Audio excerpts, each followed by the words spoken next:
प्रसाद में जानवर की चर्बी मिलाई गई है, मछली के तेल से प्रसाद बन रहे हैं। बहुत बड़ा मामला है, गंभीर मामला है। नमस्कार, मैं हूं ज्ञानेंद्र तिवारी और आप देख रहे हैं विस्तार न्यूज पर आपका अपना शो सीधे मुद्दे की बात।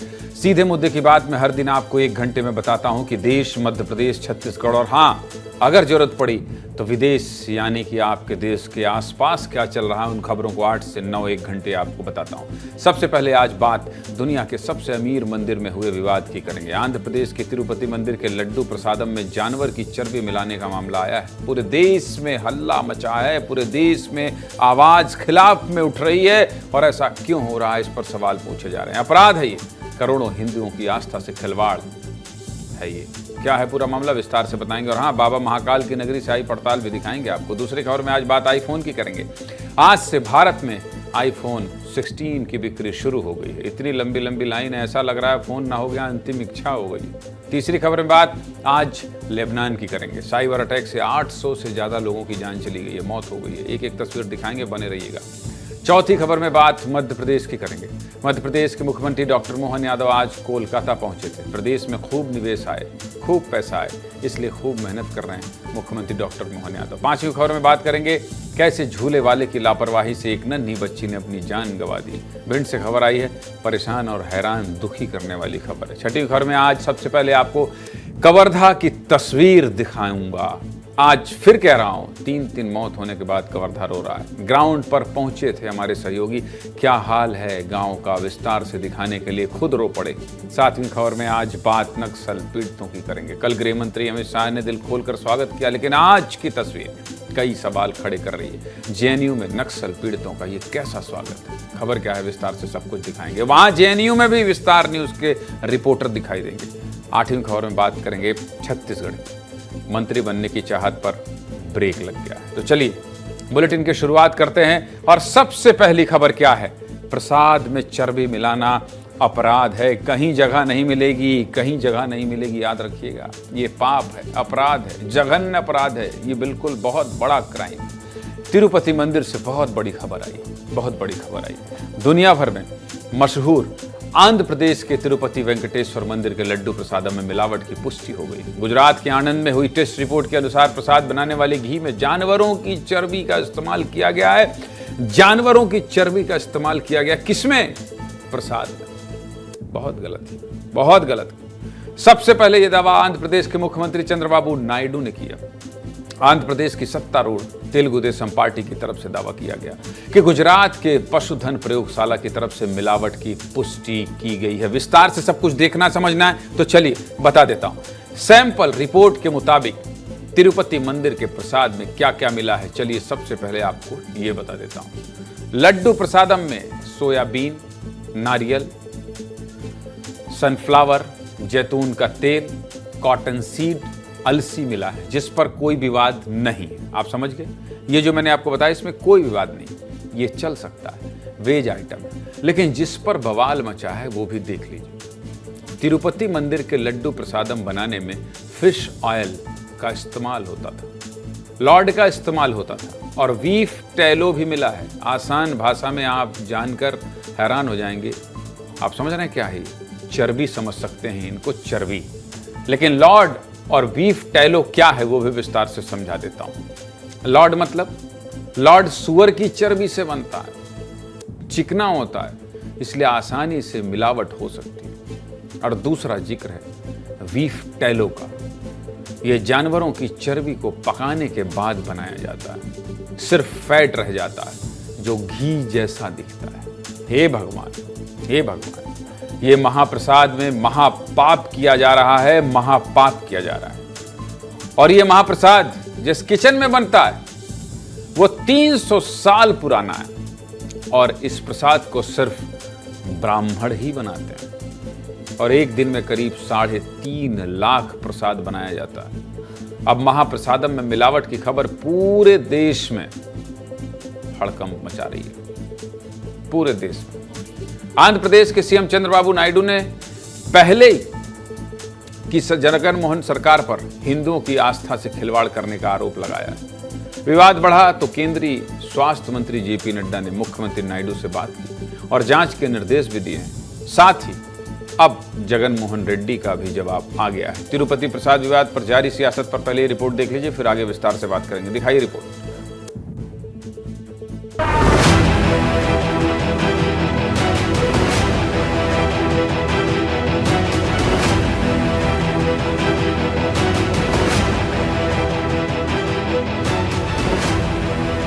బాధేస్తుంది.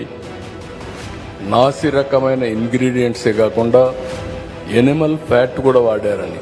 I myself am writing a letter to the Prime Minister. I myself am also writing a letter to the Chief Justice of India also explaining to them as to how Chandrababu Naidu has twisted the facts and why action should not be taken on Chandrababu Naidu.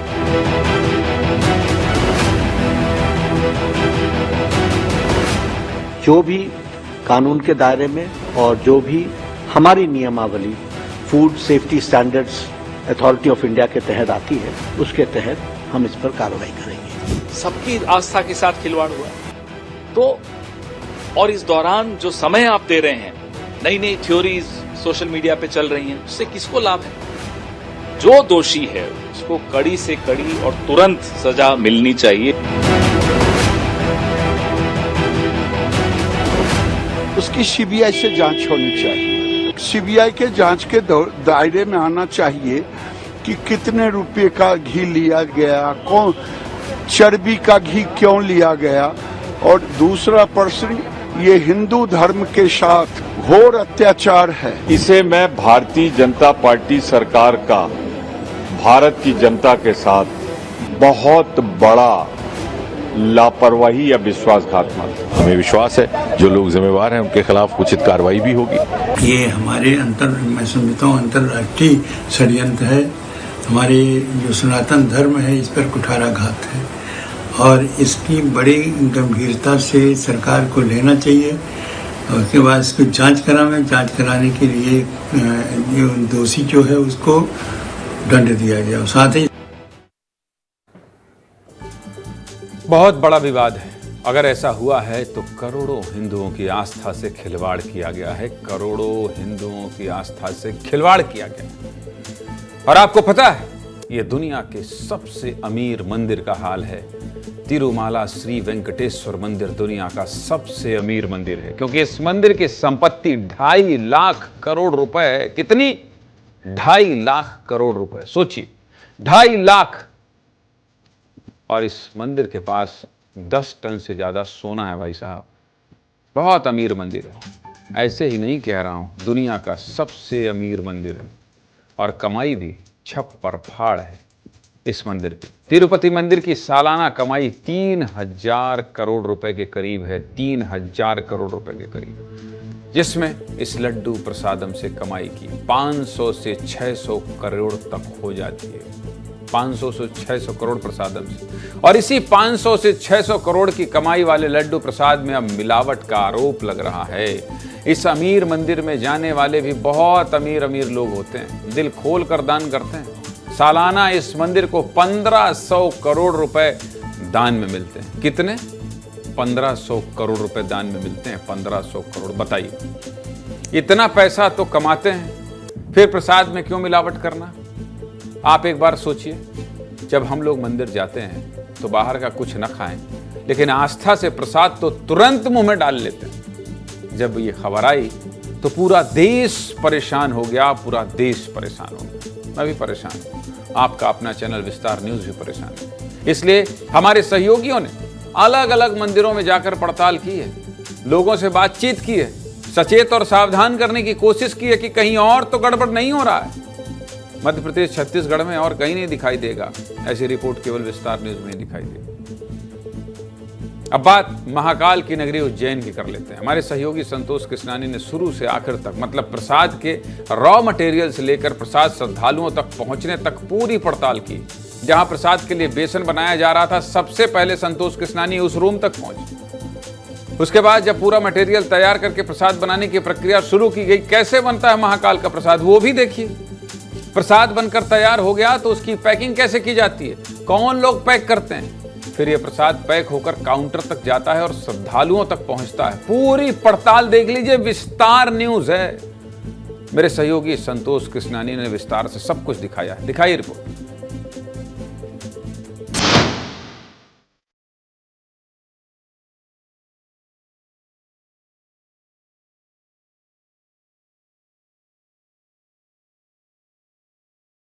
Mahakal मंदिर पे लड्डू प्रसाद unit की शुरुआत होती है raw material से। ये raw material का कक्ष है जहाँ पर चने की दाल यूनिट की चक्की यहाँ पर जिस प्रकार लगाई गई है उसी में पीसी जाती है।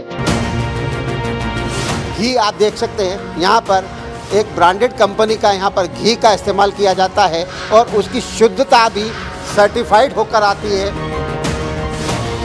लड्डू प्रसाद शुद्धता का जो मटेरियल है उसके अनुरूप यहाँ पर बनाया जाता है।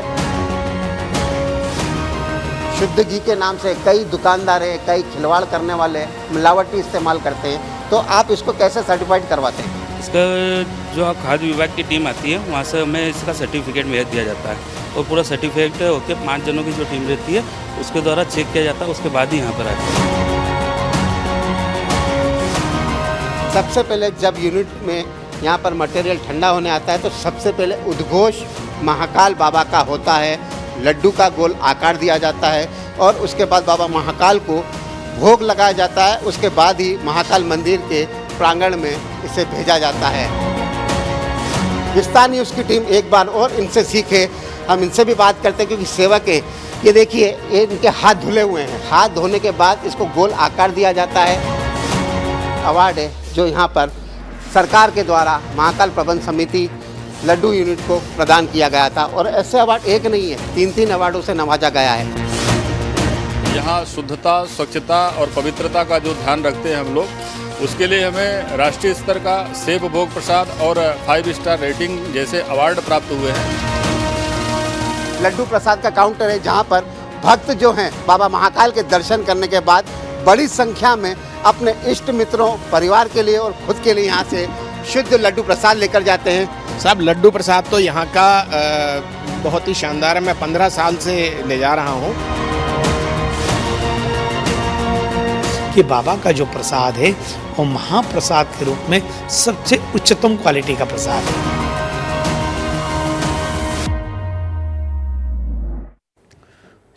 चलिए, ये वीडियो देखकर सुकून मिला। लाखों लोग जाते हैं बाबा महाकाल के दरबार में, इसलिए आपको विस्तार से बता दिया और दिखा दिया। यहाँ के प्रसाद को तो शुद्धता का अवार्ड मिला है भाई साहब। चलिए, उज्जैन के बाद अब आपको दतिया में पीताम्बरा माई के मंदिर की तस्वीर भी दिखा देते हैं। दतिया में हमारे सहयोगी निशांत तिवारी भी पीताम्बरा माई मंदिर में पड़ताल करने पहुंचे। कैसे बनता है प्रसाद? इस मंदिर में प्रसाद बनाने के लिए अमूल घी का इस्तेमाल किया जा रहा है। बेसन भी मंदिर में ही पीसा जाता है। ये रिपोर्ट देख लीजिए, समझ में आएगा।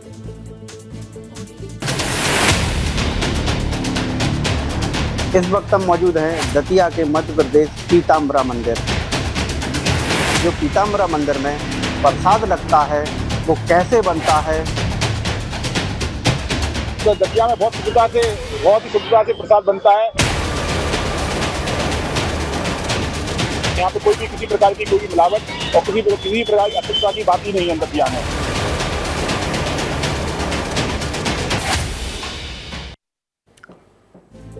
प्रसाद कैसे बनता है पीताम्बरा माई का, ये भी दिखा दिया। लेकिन मुद्दा गंभीर है, इसलिए जनता क्या कह रही है वो भी सुनाना जरूरी है। सुन लीजिए।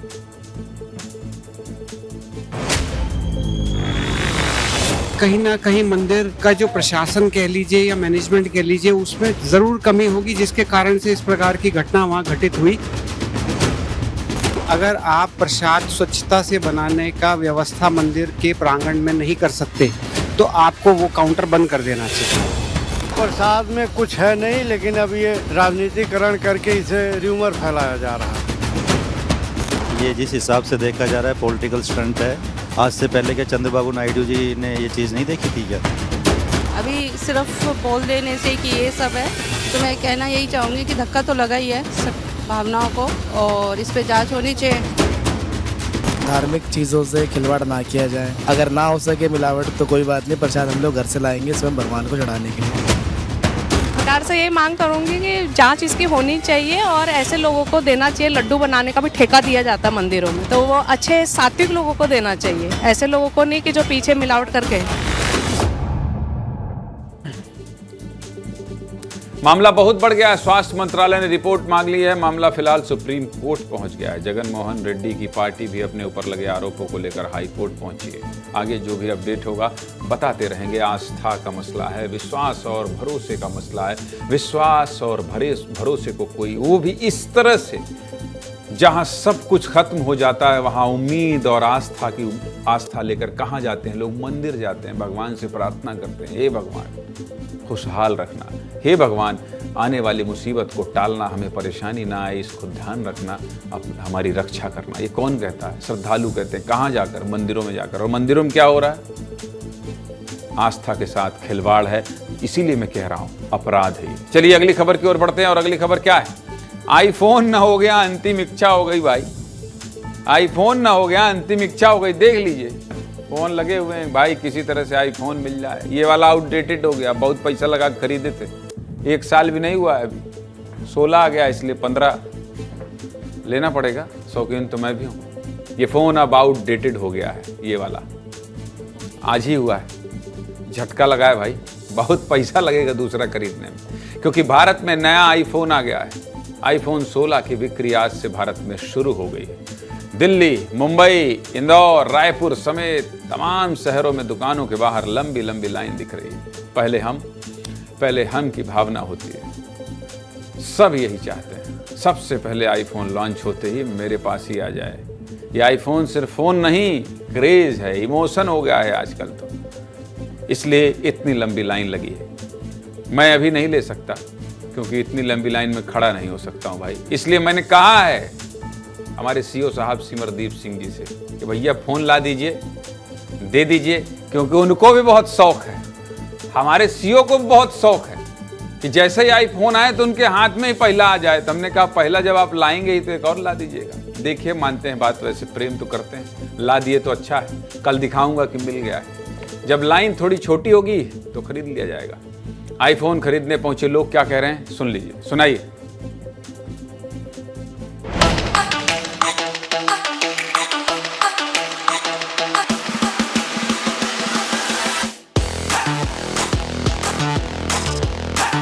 बट वो 5 दिन बहुत ही एक्साइटेड में निकले हैं। तो मैंने भैया को कॉल भी किया कल की, अगर आपके पास यूनिट आ गई हो तो कल ही दे दो मुझे।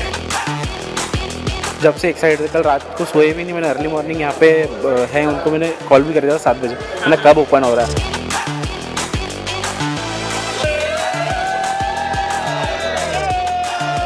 3 महीने से हम लगातार उसके लिए कोशिश कर रहे थे। सुबह 4 बजे हम लोग यहाँ पे आ चुके थे। मैंने 5 मोबाइल लिया है, कुछ बीवी के लिए है और बच्चों के लिए। 21 आवर्स। मैं कल 11 o'clock को आया था सुबह, फिर तब से मैं दे रही हूँ। पूरी रात लाइन में लगा हूँ, यहाँ से वहाँ मेरे को भगा है, लेफ्ट राइट बहुत भगा एप्पल वालों ने।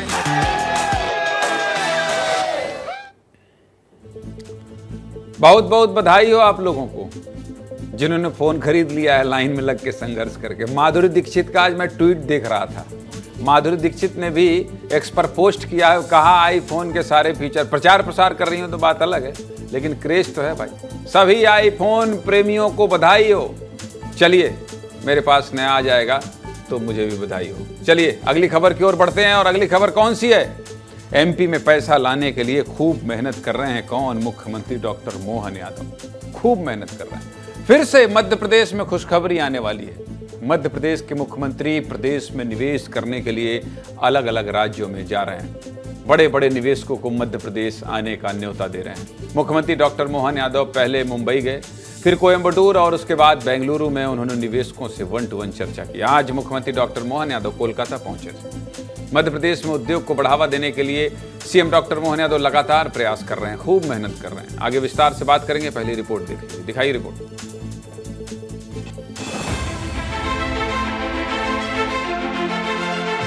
मध्य प्रदेश में निवेश करके आप अपने व्यापार व्यवसाय को नई ऊंचाई तक पहुंचा सकते हैं। हमारा अपना आने वाला भविष्य बहुत उज्जवल होने वाला है। मध्य प्रदेश भी पलक बावड़ बिछा के आपका स्वागत करना चाहता है।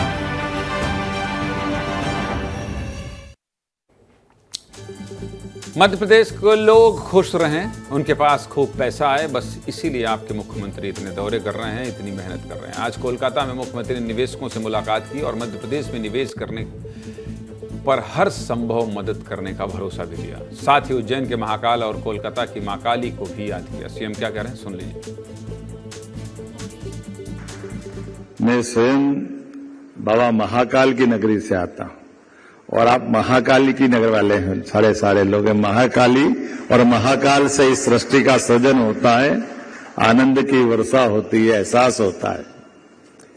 कभी कभी काल के प्रवाह में कई बार उथल पुथल का दौर है, जैसे सांस भी आती और जाती है, ये स्पंदन बराबर बना रहता है। और कितना सुखद संयोग है कलकत्ता के निवासियों के लिए, तो परमात्मा की विशेष कृपा है। मुझे इस बात की प्रसन्नता है, जब हमारे अलग अलग अधिकारियों ने अपनी अपनी बात रखी है, हमने अपने मध्य प्रदेश की सरकार बनने के बाद ये योजना बनाई कि हाँ इन्वेस्टर समिट करेंगे। मैं कह रहा हूं कि कोयम्बटूर में जरूर इंडस्ट्री लगाइए, कोई मना नहीं है, लेकिन मध्य प्रदेश भी पलक पावड़े बिछा के आपका स्वागत करना चाहता है, आपको आमंत्रण देना चाहता है। कोलकाता में सीएम डॉक्टर मोहन यादव ने जर्मन कॉन्सुलेट समेत देश विदेश के करीब 22 उद्योग प्रतिनिधियों से 1-to-1 चर्चा की है। इस चर्चा में उन्होंने उद्योगपतियों को प्रदेश की विकास योजनाओं से जुड़ने के लिए प्रेरित किया। सीएम ने प्रदेश की तारीफ करते हुए कहा कि आज मध्य प्रदेश निवेश और उद्योगों के लिए देश के सबसे उभरते हुए राज्यों में से एक है। मध्य प्रदेश में होने वाले अगले रीजनल इंडस्ट्रियल कॉन्क्लेव से पहले सीएम ने निवेशकों को न्योता दिया है कि आइए मध्य प्रदेश में निवेश कीजिए। 27 सितंबर को सागर में अगला कॉन्क्लेव होने वाला है। ग्वालियर जबलपुर में हो चुका है, आपने देखा ही। सीएम डॉक्टर मोहन यादव जब से मुख्यमंत्री बने हैं, प्रदेश में उद्योग क्षेत्र में रफ्तार पकड़ी है। और क्या क्या बदलाव हुए हैं और क्या क्या प्लान है डॉक्टर मोहन यादव का, ज्यादा अपडेट के लिए हमारे पास किसके पास जाना पड़ेगा? श्याम जी, पैसा खर्च कर रहे हैं बहुत ज्यादा और कह रहे हैं पैसा लाइए, मध्य प्रदेश में उद्योगपति आइए और खूब पैसा लाइए। और जब खूब पैसा आएगा, मध्य प्रदेश अमीर होगा, लोगों को रोजगार मिलेगा, आपकी भी तनख्वाह बढ़ेगी। क्या चाहते हैं आप?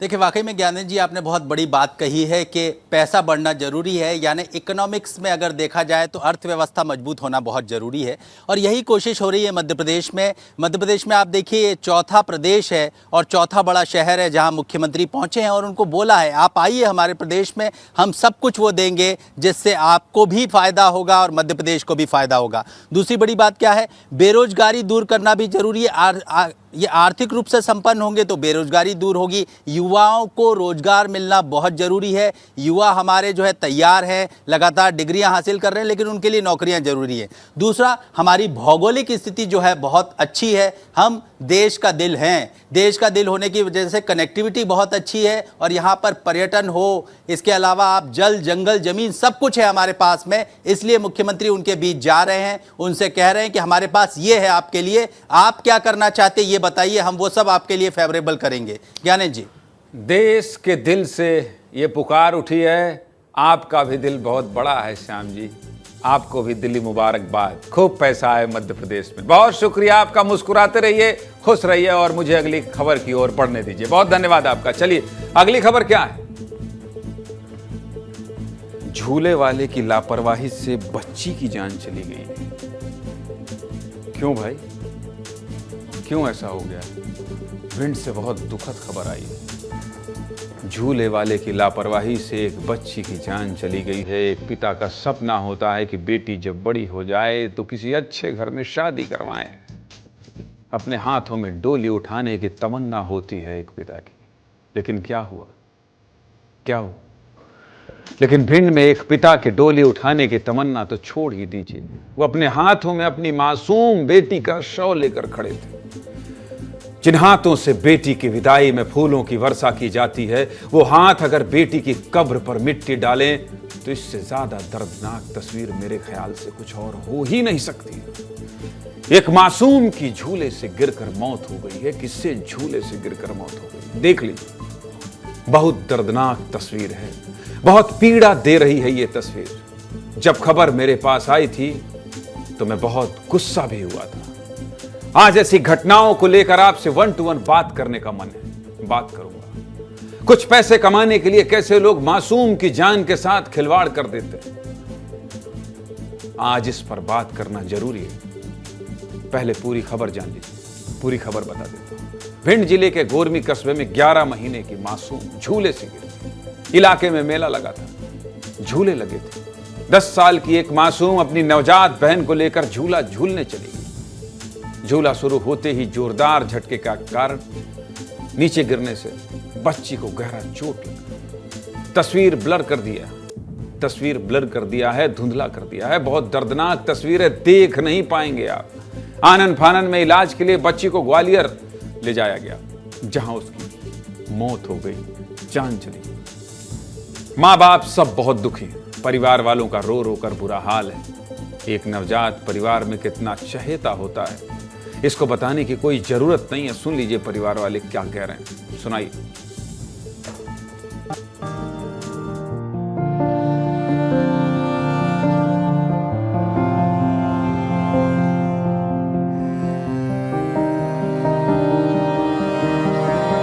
एक साल की जो मासूम इनाया है, वो इस झूले में झूलने के लिए आई थी और झूले अपनी बहन की गोद से उछलकर वो यहाँ फंस गई थी।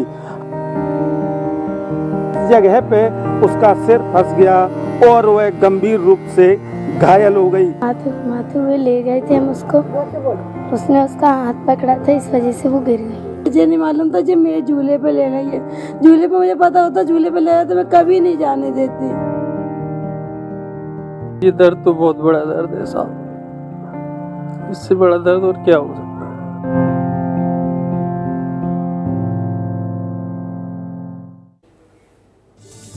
सब कुछ लापरवाही का नतीजा है।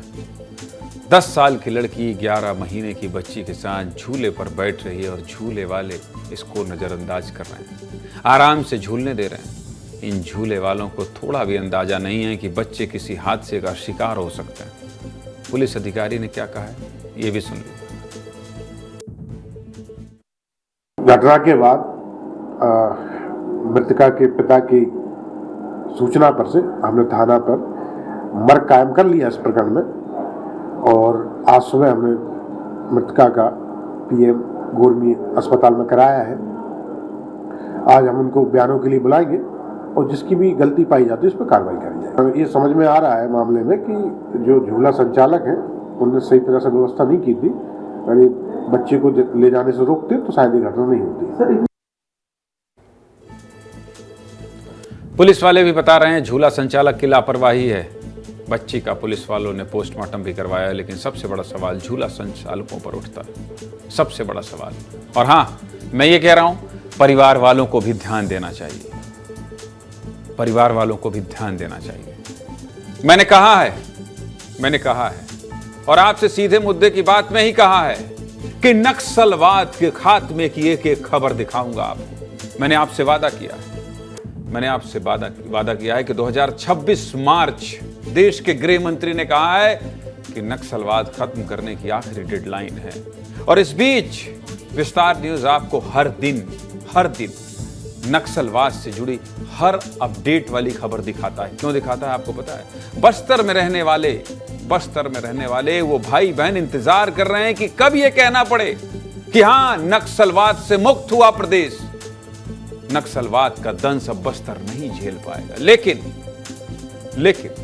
अगर किसी देश के बड़े विश्वविद्यालय में नक्सलियों से पीड़ित जाएं तो क्या करना चाहिए उनके साथ? क्या करना चाहिए? स्वागत करना चाहिए या रोक देना चाहिए? रोक दिया गया है। नक्सल हिंसा पीड़ितों की बस को जेएनयू के गेट पर ही रोक दिया गया है। बहुत गलत बात है, सरासर गलत है। क्यों कह रहा हूं ऐसा जानते हैं? ऐसी तस्वीर आई है जेएनयू में नक्सल पीड़ितों का। ये कैसा स्वागत।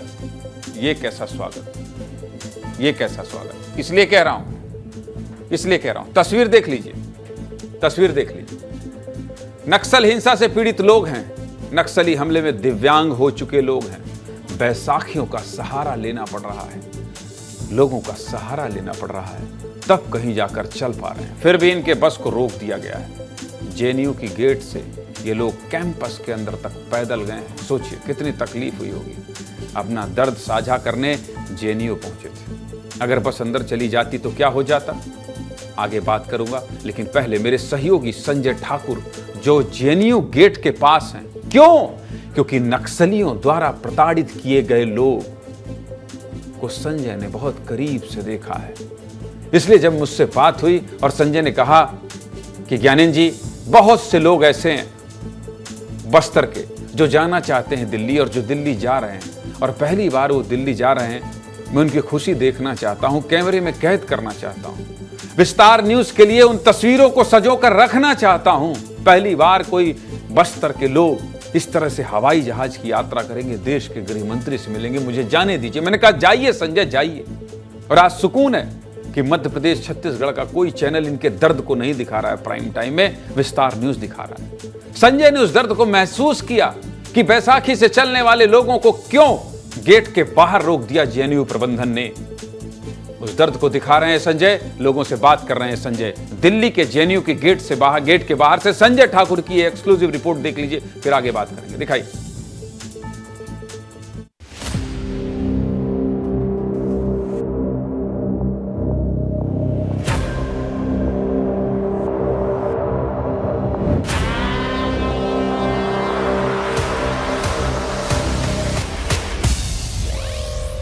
कि वो पीड़ित हैं जो नक्सल हिंसा के चलते जो दिव्यांग हो गए थे, ये चल नहीं सकते, बैसाखी के सहारे चलते हैं, लेकिन इस कैंपस में गेट पर ही इनकी गाड़ी को रोक दिया गया और अब यहाँ से ये लोग पैदल आगे जाएंगे। ये वो महिलाएं हैं जो नक्सल घटनाओं के चलते जिन्होंने अपने पैर गंवा दिए थे। अब देखिए ये बैसाखी के सहारे चलते हैं, इन्हें पैदल जाना पड़ेगा। क्यों जाना पड़ेगा? क्योंकि इनकी गाड़ियों को जेएनयू कैंपस के अंदर जाने नहीं दिया जा रहा। इनसे आखिर क्या खतरा हो सकता है, लेकिन इनकी गाड़ियों को रोक दिया गया। ये लोग पैदल आ रहे हैं और तस्वीरें देखिए, लगभग 55 लोग आए थे बस्तर से। बस्तर के नक्सल पीड़ित लोगों ने शिक्षा के लिए बहुत लंबी लड़ाई लड़ी और आज भी लड़ाई लड़ रहे हैं, आज भी लड़ रहे हैं। ये लोग आज देश के सबसे बड़े विश्वविद्यालय जेएनयू पहुंचे और कैसे पहुंचे जानते हैं? हाथों में पोस्टर लिए हुए थे और लिखा हुआ था, अब पढ़ेगा लिखेगा और बढ़ेगा बस्तर, माओवाद हटाओ बस्तर बचाओ। लाल आतंक से पीड़ित बस्तर के लोगों ने जेएनयू में अपनी बात रखी। जेएनयू बात रखने के लिए गए थे। मैं खामोश बस्तर हूं लेकिन आज बोल रहा हूं, यही बोर्ड लगा हुआ था जब नक्सल प्रभावित लोग अपना दर्द बयां कर रहे थे। बस्तर के नागरिकों ने सिर्फ नक्सली हिंसा का ही सामना नहीं किया है, बल्कि अपने गांव में विकास और जरूरी सुविधाओं के लिए भी लंबे समय से जूझ रहे हैं। ये वो लोग हैं जो राजधानी दिल्ली में नक्सलियों के आतंक की पोल खोल रहे हैं। नक्सलियों के हिमायती भी तो हैं देश में, नक्सलियों के हिमायती भी तो हैं इस देश में। कल जब ये लोग गृह मंत्री अमित शाह से मिले तो गृह मंत्री अमित शाह ने क्या कहा था जानते हैं? अमित शाह ने कहा था कि इन लोगों से अच्छा मेहमान कोई नहीं हो सकता। गृह मंत्री इनके साथ बैठे थे, इनके दर्द को गृह मंत्री अमित शाह ने सुना था, समझा था। आगे बात करेंगे लेकिन पहले ही रिपोर्ट देख लेंगे। दिखाइए।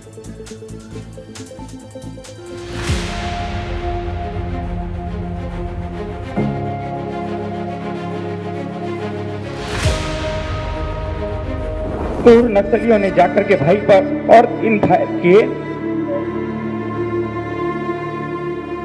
मगर मैं हृदय की गहराइयों से बताना चाहता हूं कि मेरे घर पर आज जो आप लोग पधारे हो, इससे बड़ा कोई मेहमान आ नहीं सकता, इससे बड़ा कोई व्यक्ति मेरे घर पर आ नहीं।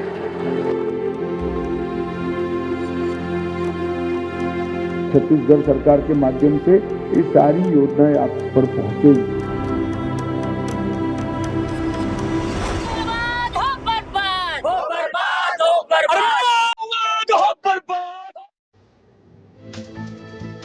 ये कौन लोग नारे लगा रहे थे आपको पता है? ये वही जेएनयू कैंपस है जहां कथित तौर पर जश्न मनाया जाता है, इस पर जवानों की शहादत। जेएनयू कैंपस को लेकर कितना बवाल है इस देश में, आपने सुना है? आप जानते हैं भारत तेरे टुकड़े हो, सुना है आपने? उसको लेकर कितनी चर्चा में रहता है जेएनयू। लेकिन आज क्या नारे लग रहे हैं? वहां नक्सल पीड़ित पहुंचे हैं कि देखो कैसे काट डाला है हमें, देखो कैसे बम से उड़ा दिया है हमें, देखो कैसे मेरे अपनों को मार डाला है, काट डाला है। गृह मंत्री ने नक्सल प्रभावित लोगों को इतना सम्मान दिया, लेकिन जेएनयू के गेट पर इनके बस को रोक दिया गया। ये वही जेएनयू है जो हमेशा से विवादों में रहा है। जब छत्तीसगढ़ में 76 जवान शहीद हुए, तब कथित तौर पर जेएनयू में कुछ छात्रों ने जश्न मनाया। नक्सल हिंसा पीड़ित लोग आज उसी साबरमती हॉस्टल पहुंचे, जहां साल 2016 में कथित तौर पर भारत तेरे टुकड़े होंगे के नारे लगे थे। समझ नहीं आ रहा कि नक्सल पीड़ित लोगों से क्या खतरा था।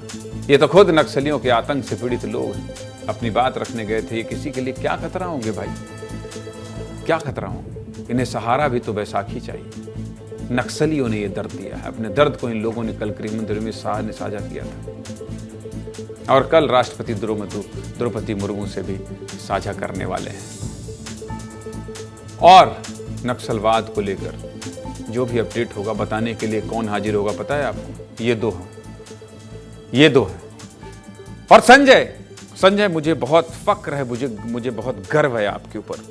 जब आपने मुझसे कहा था कि मैं दिल्ली इसलिए जाना चाहता हूं, मैं इसलिए जाना चाहता हूं कि मेरा बचपन खून की होली खेलता हुआ बस्तर को देखा है, मेरा बचपन देखा है।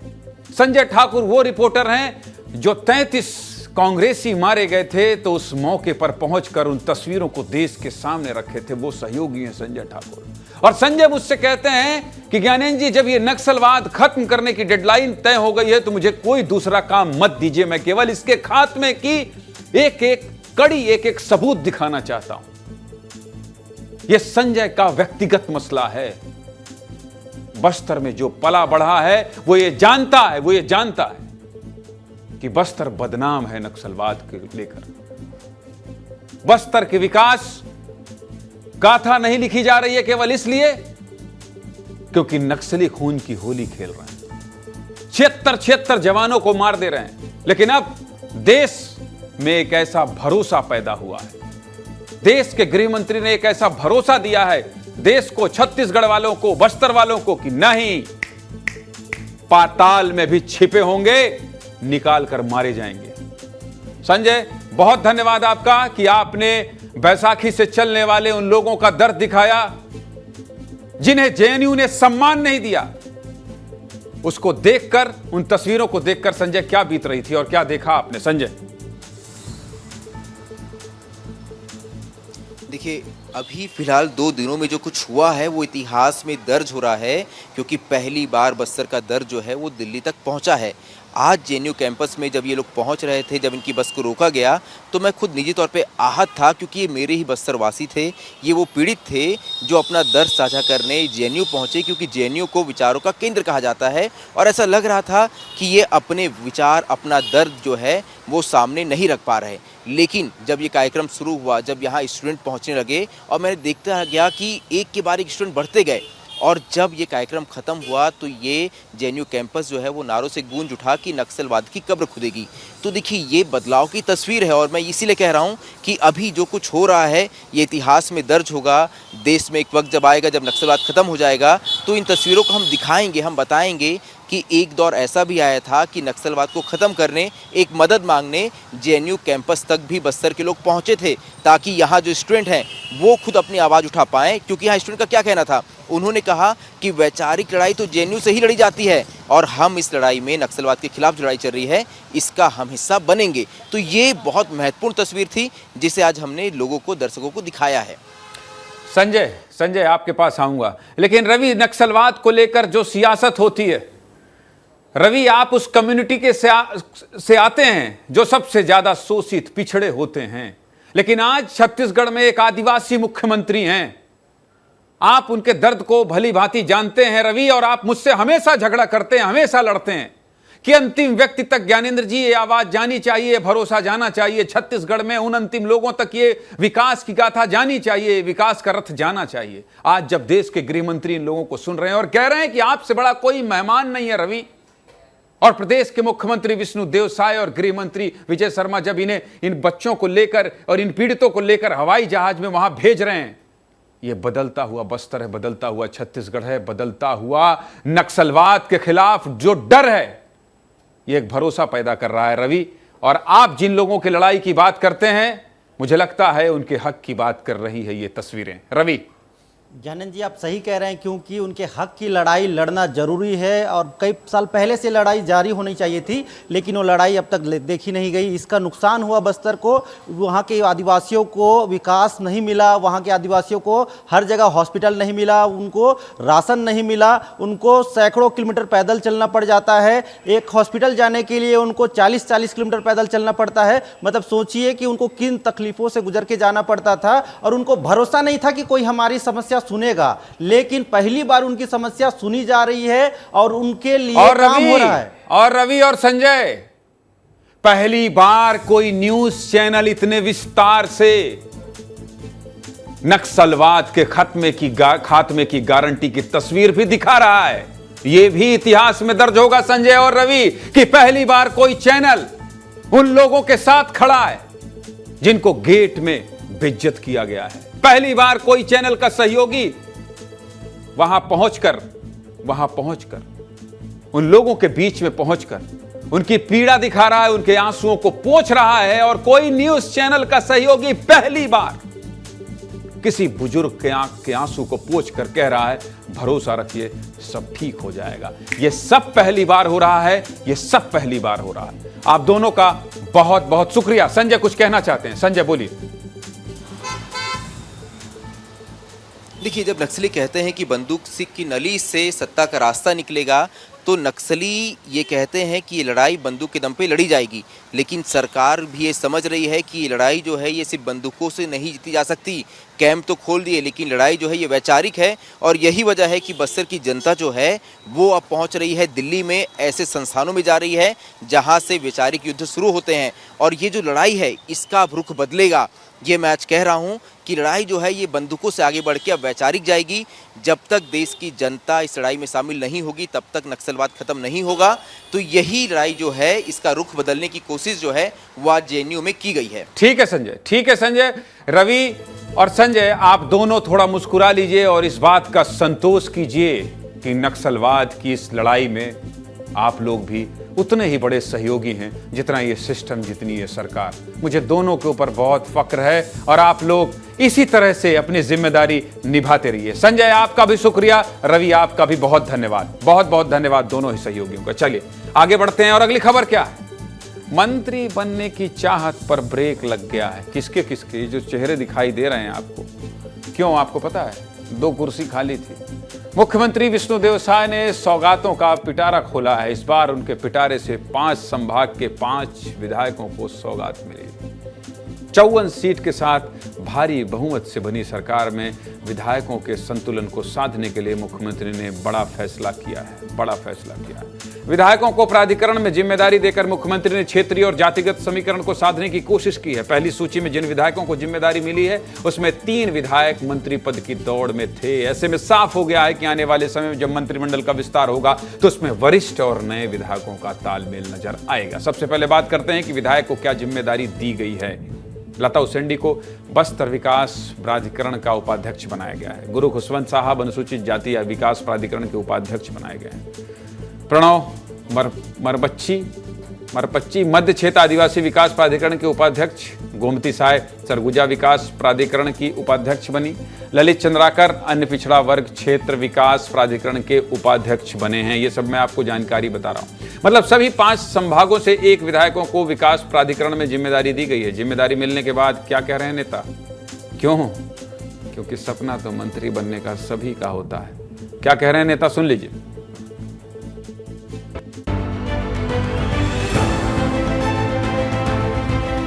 कहीं ये जिम्मेदारियां हैं और बहुत महत्वपूर्ण जिम्मेदारियां हैं। आपके विश्वास पर खरे उतरेंगे और निष्ठापूर्वक अपनी जिम्मेदारी को निभाएंगे।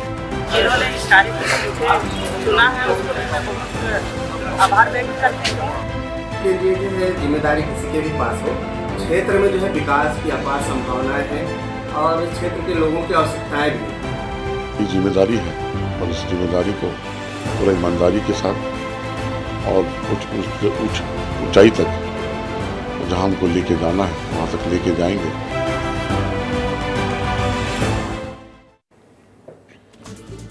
अब आप इन नियुक्ति के पीछे के समीकरण को समझ लीजिए, क्योंकि सीएम विष्णुदेव साय के कैबिनेट में 2 सीट खाली है। इसमें कई नेताओं का नाम चल रहा था। उसमें सबसे पहले रायपुर संभाग के आरंग विधानसभा सीट से विधायक गुरु खुशवंत की बात कर लेते हैं। चलिए, बालौदा बाजार विवाद के बाद से ही गुरु खुशवंत लगातार सक्रिय थे। समाज की नाराजगी को दूर करने और सरकार के साथ तालमेल बिठाने की भूमिका गुरु खुशवंत लगातार निभा रहे थे।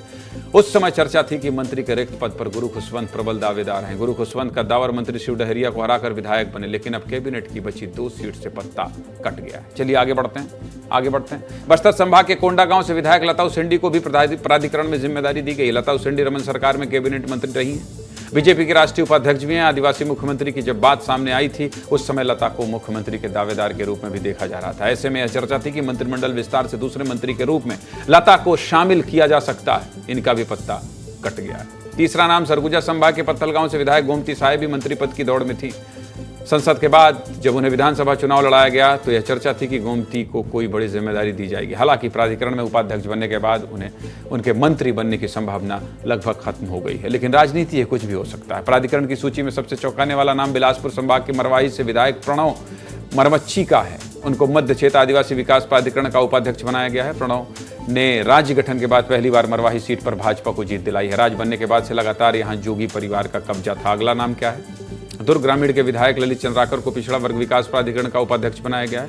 वह संगठन खेमे से आते हैं। सन 2000 से टिकट की दावेदारी कर रहे थे, लेकिन पिछले चुनाव में उन्हें टिकट मिला और पहली बार में ही विधायक चुन लिए गए। इस नियुक्ति के बाद बहुत सारे नेताओं की उम्मीद बढ़ गई है। निगम मंडल और प्राधिकरण में नेताओं की नियुक्ति की चर्चा तेज हो गई है। क्या है राजनीतिक गलियारों में चर्चा, समझ लेते हैं। इसके लिए हमको किसके पास जाना पड़ेगा? मृगेन पांडे के पास जाना पड़ेगा। मृगेन जी, बहुत जल्दी मैंने सब कुछ बता दिया है। जानते हैं क्यों? क्योंकि मुझे आपको सुनना था। बताइए, उम्मीदें टूटी हैं, खत्म हुई हैं, या फिर बरकरार हैं जो लोग बना दिए गए हैं? क्या है आगे का समीकरण? मृगेन, देखिए, अभी जो 5 विधायक जिनको जिम्मेदारी दी गई है, उसमें 3 जो मंत्री पद के दावेदार थे, उन्होंने पूर्व मंत्रियों को चुनाव हराया है।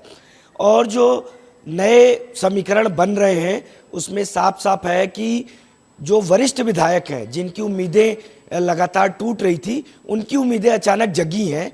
जैसे रायपुर उम्मीदें जग गई हैं। सुनिए मृगेन भाई, समय कम है, उम्मीदें जग गई हैं। बहुत शुक्रिया। अगली खबर में मुझे दिखाना पड़ेगा कवर्धा का दर्द। कवर्धा रो रहा है, विस्तार न्यूज का रिपोर्टर भी रो रहा है। बहुत धन्यवाद मृगेन, आपका बहुत धन्यवाद। अगली खबर क्या है?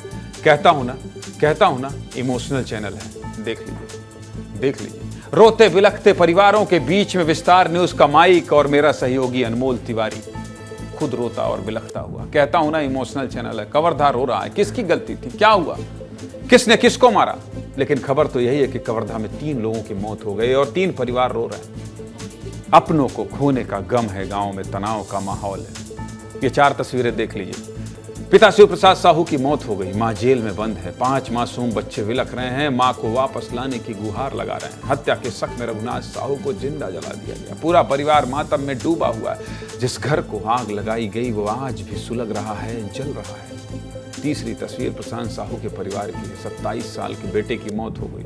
मां का रो रो कर बुरा हाल हो गया है। और इन 3 मौत के बाद पूरा लोहारडी गांव में मातम है, सन्नाटा है, खौफ है। गांव के लोग डर में जी रहे हैं। पूरा गांव छावनी में बदल गया है। भारी पुलिस बल की तैनाती।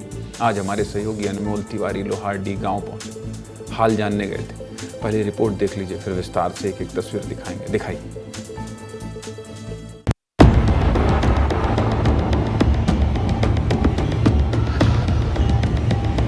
लोहारीडी गांव में हम लोग हैं, जहां पर बहुत उपद्रव मचा।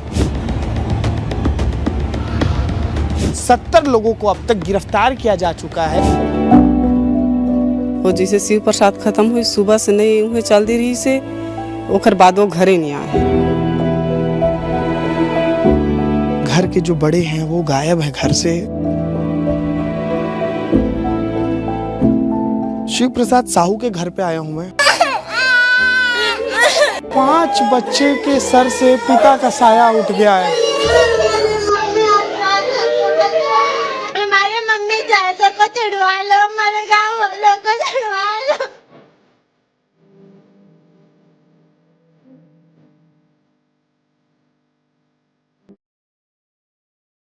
कवर्धा कांड में जिस रघुनाथ प्रसाद साहू की हत्या की गई, उसके घर में फिलहाल हम हैं। बड़ा ही भयावह मंजर था। सबसे पहले मैं यहाँ पर पहुँचा था, हमारी टीम पहुँची थी। देख सकते हैं मेरे हाथों में है ये सिलेंडर का ही कुछ पार्ट बताया जा रहा है जो यहाँ से ब्लास्ट हुआ है। लोहारीडी गांव में घूमते घूमते मैं प्रशांत साहू के घर पर आ गया हूँ। 5 साल का बच्चा जिसकी माता का निधन 7 साल पहले ही हो चुका था, और ये देखिए इसके पिता को जेल में गिरफ्तार करके ले जाया गया और उनकी भी मौत हो गई जेल में ही।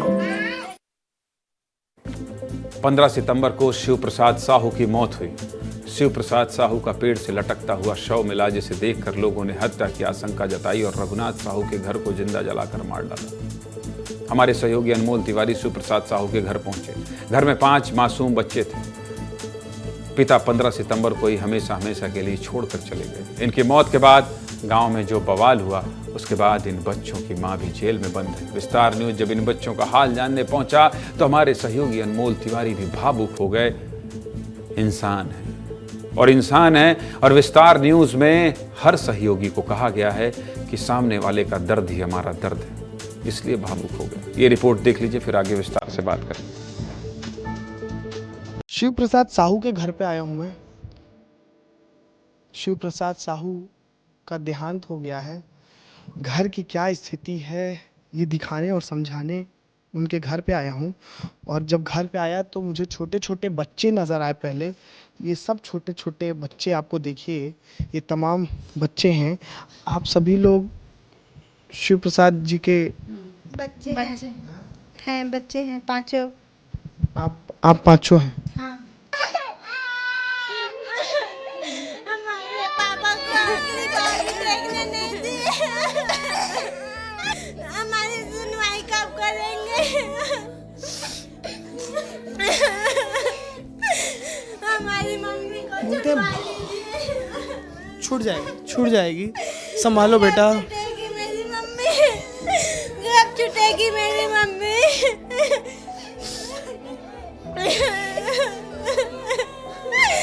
हमारी मम्मी को छुड़वा लीजिए। बहुत गंभीर है मेरी मम्मी।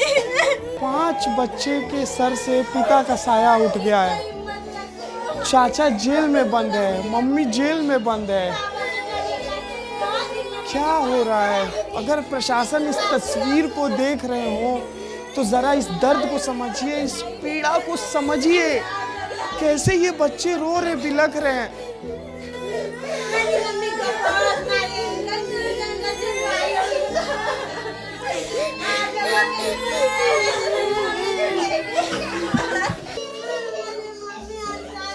हमारे मम्मी चाचा को छुड़वा लो, हमारे गाँव वालों को छुड़वा लो, वरना हम लोगों को भी मरवा डालो।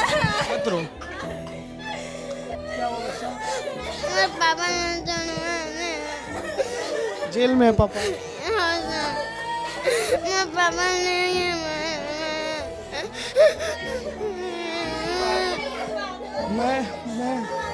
मैं क्या बोलूं? कुछ नहीं बोल सकता हूँ। इस दर्द को समझिए, इस पीड़ा को समझिए। कैसे ये बच्चे रो रहे, बिलख रहे हैं। हाथ में पिता की फोटो, आंखों में आंसू, बार बार ये सवाल पूछ रहे हैं कि पिता तो चले ही गए, छोड़कर अब माँ कब आएगी, कब छूटेगी मेरी माँ। इन बच्चों का आंसू देखकर मन विचलित हो जा रहा है। अनमोल ने बच्चों से बात की, फिर खुद को संभालते हो उस घर में भी पहुंचे जहां दूसरी मौत हुई थी। शिव प्रसाद साहू की हत्या के शक में भीड़ ने पहले ही विवाद चल रहे रघुनाथ साहू के घर में आग लगा दी। अनमोल जब रघुनाथ साहू के घर पहुंचे तो देखा आग अब भी सुलग रही थी। आज भी चूल्हे पर बर्तन वैसे ही चढ़े थे जैसे घटना वाले दिन थे। परिवार में मातम पसरा हुआ था। रघुनाथ साहू के बेटे ने घटना वाले दिन की पूरी कहानी बताई, कैसे भीड़ ने एक घर को आग लगा दी जिसमें रघुनाथ साहू की जिंदा जलकर मौत हो गई। रघुनाथ साहू के घर से आई ये रिपोर्ट देख लीजिए। मेरे पीछे जो आप घर देख रहे हैं ना, इस घर में रहने वाले एक व्यक्ति जो कि गांव का उप सरपंच है, उप सरपंच के घर को गांव के आक्रोशित ग्रामीणों ने जला दिया। यहाँ तक कि जो उप सरपंच इस घर में आराम कर रहे थे उन्हें भी जिंदा जला दिया गया। और यही वो घर है जिसे 15 सितंबर की तारीख को आग के हवाले कर दिया गया था। और यहीं जो गांव के उप सरपंच थे रघुनाथ प्रसाद साहू और इस घर में निवास करते थे उनको जिंदा जला दिया गया था। यहाँ पर अभी भी जो है आपको साक्ष्य नज़र आएंगे कि ये लकड़ी का देखिए आपको पूरा जो घर में चौखट लगा हुआ था, दरवाजे लगे हुए थे, वो सब जो है जल के राख हो गए हैं। तो आप बताइए कि क्या हुआ था उस दिन के घटना। बहुत दुखदपूर्ण घटना, मैं समझ नहीं पाया घटना ऐसा हो गया क्योंकि मुझको मालूम भी नहीं था, न कोई मेरे परिवार वालों को मालूम नहीं, न किसी से झगड़ा लड़े नहीं, कुछ नहीं था। टीवी लगा हुआ था, देखिए कमरे में है हम लोग, टीवी लगा हुआ था। टीवी देखिए यहाँ पर पड़ा हुआ है, ये टीवी, ये कंबल, हम लोग जहाँ खड़े हैं ये कंबल है, ये बिस्तर है कमरे का। और ये देखिए पूरा जो छत है वो गिर गया है।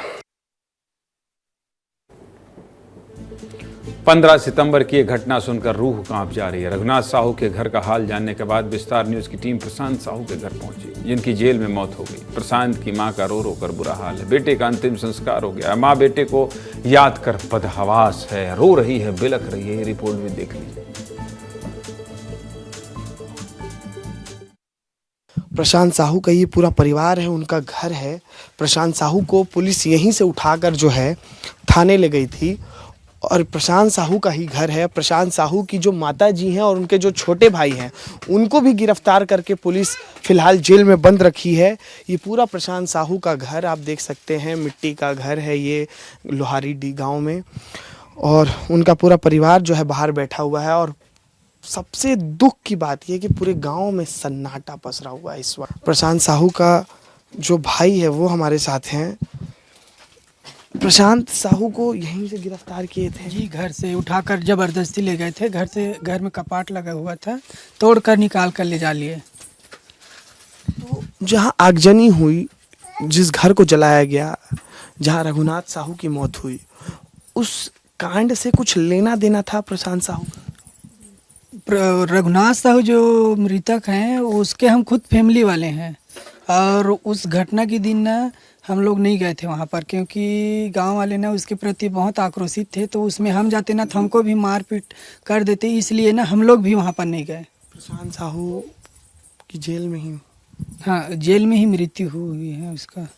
और मृत्यु ऐसा हुआ है कि ना उसको जब घर से निकाले ना तो इतना पिटाई करते हुए ले जाए हैं कि वो ना यहीं से ही बेहोशी की हालत में था। कितना दुखदाई है, मतलब बताना मैं क्या बताऊं। मुझे रिपोर्टिंग करते हुए जब मैं इस गांव में घूम रहा हूँ तो सोच रहा हूँ कि क्या बोलूँगा मैं। आप देखिए कि एक 5 साल का बच्चा जिसकी माता का निधन 7 साल पहले ही हो चुका था।